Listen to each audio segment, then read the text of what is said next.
Hello दोस्तों, आपका बहुत बहुत स्वागत है हमारे YouTube चैनल ABM लॉ में। आज हम बात करेंगे इकोसिस्टम इन एनवायरमेंटल लॉ। तो चलिए हम अपनी वीडियो को स्टार्ट करते हैं। मीनिंग, सबसे पहले हम बात करेंगे कि इकोसिस्टम की मीनिंग क्या है। An ecosystem is a system where living organism जैसे कि plants, animals, humans interact with non living components, air, water, soil. Ecosystem एक वह सिस्टम है जहां पर कि जो लिविंग ऑर्गेनिज्म है, जो भी लिविंग चीजें हैं जैसे कि प्लांट, एनिमल, ह्यूमंस, वो मिलते हैं, इंटरेक्ट होते हैं नॉन लिविंग कंपोनेंट से जैसे कि एयर, वाटर और सोयल। It works like a natural community where everything is connected. यह एक नेचुरल कम्युनिटी की तरह काम करते हैं जो कि आपस में, जिसमें कि सभी चीजें आपस में जुड़ी हुई हैं। Healthy ecosystem is equal to stable environment. Components of an ecosystem, जो इकोसिस्टम के कंपोनेंट्स हैं उनके बारे में हम बात करेंगे। अब इधर हमने दिया गया है कंपोनेंट्स, यहाँ पे उसकी मीनिंग है और यहाँ पे फिर उसके एग्जांपल्स हैं। कंपोनेंट है हमारे पास दो प्रकार के, बायोटिक और अबायोटिक। बायोटिक के बारे में हम बात करते हैं। बायोटिक में आएगा लिविंग ऑर्गेनिज्म, जिसमें आएंगे, जिसके एग्जाम्पल है प्लांट, एनिमल और माइक्रोब्स। नेक्स्ट है हमारे पास अबायोटिक, इसमें आएगा नॉन लिविंग फैक्टर्स जैसे कि सनलाइट, वाटर, सोयल और temperature. Types of ecosystem, ecosystem के प्रकार, यहाँ पे हमने 3 प्रकार के बारे में बात की गई है। सबसे पहला है हमारा टेरेस्ट्रियल इकोसिस्टम। इसके अंडर में आएगा, जो इसके अंतर्गत जो चीजें हैं वो है फॉरेस्ट है, डेजर्ट है, ग्रासलैंड है और माउंटेन्स हैं, जो कि हमारे लैंड से रिलेटेड चीजें हैं, जो कि टेरिटरी से रिलेटेड हैं, वो चीजें इसमें आएंगी। नेक्स्ट है हमारा एक्वेटिक इकोसिस्टम। ये पॉन्ड, लेक, रिवर और ओशन, जो भी पानी की चीजें हैं उनसे रिलेटेड होता है एक्वेटिक इकोसिस्टम। नेक्स्ट है हमारे पास आर्टिफिशियल इकोसिस्टम, इसमें आएंगे आपके गार्डन्स, क्रॉप्स, फील्ड्स और aquariums. Ecosystem concept in environmental law, तो जो इकोसिस्टम का जो कंसेप्ट है उसमें एनवायरमेंटल लॉ के में उसकी क्या इंपॉर्टेंस है, क्या उसका महत्व है, उसके बारे में अब हम देखते हैं।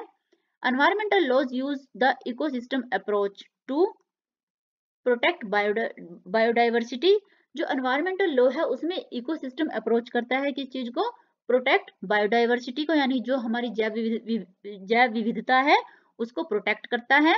Conserve natural cycle, water, carbon और न्यूट्रिएंट, यानी कि जो हमारी नेचुरल साइकिल है उसको कंजर्व करता है। मेंटेन इकोलॉजिकल बैलेंस, जो हमारा इकोलॉजिकल बैलेंस है उसको मेंटेन करके रखता है। Prevent activities that destroy ecosystem, उन एक्टिविटीज को रोकता है जिनसे कि हमारा इकोसिस्टम डिस्ट्रॉय होता है, समाप्त होता है। प्रमोट सस्टेनेबल डेवलपमेंट, ये सस्टेनेबल डेवलपमेंट को प्रमोट भी करता है। Why ecosystem protection is important, यानी कि जो इकोसिस्टम की प्रोटेक्शन है वो क्यों जरूरी है। Provides food, water and oxygen, यानी कि यह हमें जो इकोसिस्टम है इसके बैलेंस रहने से, इसको प्रोटेक्ट करने से हमें फूड मिलता है, वाटर मिलता है और हमें ऑक्सीजन मिलती है। कंट्रोल क्लाइमेट एंड रेनफॉल, यह जो क्लाइमेट है उसको कंट्रोल करता है और जो रेनफॉल है उसको भी बैलेंस बना के रखता है, कंट्रोल करता है ये। प्योरीफाइज एयर एंड वाटर, जो वाटर है उसको प्योरीफाई करता है और जो एयर है उसको भी शुद्ध करता है।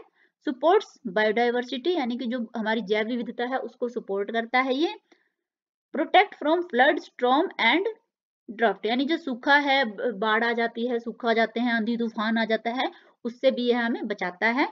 इसेंशियल फॉर ह्यूमन सर्वाइवल, यह ह्यूमन के सर्वाइवल के लिए बहुत जरूरी है, ह्यूमन जो उसको जीवित रहने के लिए हमारे इकोसिस्टम का होना बहुत जरूरी है। Major environmental laws related to ecosystem protection in India, यानी कि कुछ ऐसे मेजर एनवायरमेंटल लॉज हैं जो हमारे इकोसिस्टम से रिलेटेड हैं। सबसे पहला हमारा इधर हमने लॉ के बारे में बात करेंगे और इधर इसके पर्पस के बारे में बात करेंगे। तो हमारा जो पहला लॉ है वाइल्ड लाइफ प्रोटेक्शन एक्ट 1972, इसमें आएगा कि जो protects animal, birds and habitats, जो भी हमारे एनिमल्स हैं, वाइल्ड लाइफ से रिलेटेड जो भी चीजें हैं, एनिमल्स हैं, बर्ड्स हैं, हैबिटेट्स हैं, उनके बारे में इसमें जिक्र किया गया है। नेक्स्ट हमारा फॉरेस्ट कंजर्वेशन एक्ट 1980, इस एक्ट को 1980 में बनाया गया था। यह फॉरेस्ट कंजर्वेशन से रिलेटेड है। इसमें रिस्ट्रिक्ट फॉरेस्ट लैंड डाइवर्जन, इसमें जो भी हमारा फॉरेस्ट लैंड है उसको रिस्ट्रिक्ट किया गया है। एनवायरमेंटल प्रोटेक्शन एक्ट 1986, इसमें हम जो एनवायरमेंटल हमारे प्रोटेक्शन है उसके बारे में बताया गया है। इसमें कंट्रोल्स पोल्यूशन, प्रोटेक्ट इकोसिस्टम, इसमें जो जितने भी प्रकार के हमारे पोल्यूशन हैं उनको कंट्रोल करने के बारे में है और जो हमारा इकोसिस्टम है उसको प्रोटेक्ट करने के बारे में इसमें जिक्र किया गया है इस एक्ट में। बायोलॉजिकल डाइवर्सिटी एक्ट 2002, इसमें बताया कंजर्व्स बायोडाइवर्सिटी, जो हमारी जैव विविधता है उसको बचाने के लिए इस एक्ट का निर्माण किया गया। इसका पर्पज है कि जो हमारी बायोडाइवर्सिटी है उसको कंजर्व किया जाए, उसको बचाया जाए। वाटर एक्ट 1974, इस एक्ट का पर्पज है प्रोटेक्ट रिवर्स एंड लेक्स, की जो हमारी रिवर्स हैं और जो हमारी लेक है, जो भी हमारी वाटर से रिलेटेड जो भी बॉडीज हैं हमारी, उनको प्रोटेक्ट किया जाए, उनको दूषित ना किया जाए, उनको साफ सुथरा रखा जाए।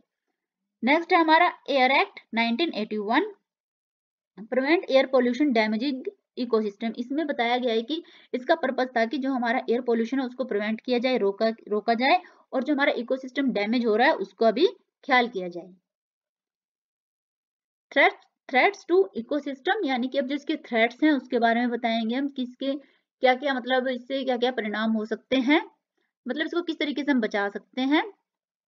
सबसे पहले है डिफॉरेस्टेशन, यानी कि हमें जो वनों की कटाई है उसको रोकना है। पोल्यूशन, एयर, वाटर और सोयल, क्लाइमेट चेंज की वजह से। ओवरफिशिंग, जो ओवरफिशिंग होती है, लिमिट से ज्यादा फिशिंग करना। Industrialisation and mining. Habitat destruction. Invasive species. Case studies के बारे में बात करेंगे अब हम इसकी कि क्या क्या इसमें केस स्टडीज हुई है। सबसे पहले हमारा केस है साइलेंट वैली केस, इंडिया। इस केस में था जो साइलेंट वैली एक जगह है, जो फॉरेस्ट है वहां का, उनमें एक फॉरेस्ट था साइलेंट वैली में, तो उसको वहां पे एक हाइड्रो पावर का एक प्रोजेक्ट बनाया गया। Save tropical evergreen forest from a hydro power project, वहां पे एक हाइड्रो पावर का प्रोजेक्ट बनाना था एक नदी पर, लेकिन अगर वो प्रोजेक्ट बनाया जाता, वहां पे हाइड्रो पावर लगाया जाता, तो उससे काफी जो जंगल का एरिया था वो पानी में डूब जाता और उससे जो वहां के जीव जंतु थे, पेड़ पौधे, उनको काफी नुकसान पहुंचता। तो इसको रोकने के लिए वहां पे लोगों ने धरना दिया, इसके अगेंस्ट है कि नहीं, ये हाइड्रो पावर यहाँ पे नहीं होना चाहिए, इससे काफी जो हमारा इकोसिस्टम है वो हमारा खराब हो जाएगा। तो इसके लिए लोगों ने धरना दिया, इसके लिए काफी आंदोलन हुआ, तो उसके बाद इसे शायद रोक दिया गया। और हाईलाइट इकोसिस्टम प्रोटेक्शन इन जुडिशियल डिसीजन, तो इस पे कुछ जुडिशरी डिसीजन थे वो भी दिए गए। नेक्स्ट हमारा है गंगा रेजुविनेशन। इसमें जो हमारा गंगा रेजुविनेशन 2014 में ये हमारा इसके बारे में बात हुई थी, legal measures to protect river ecosystem from pollution.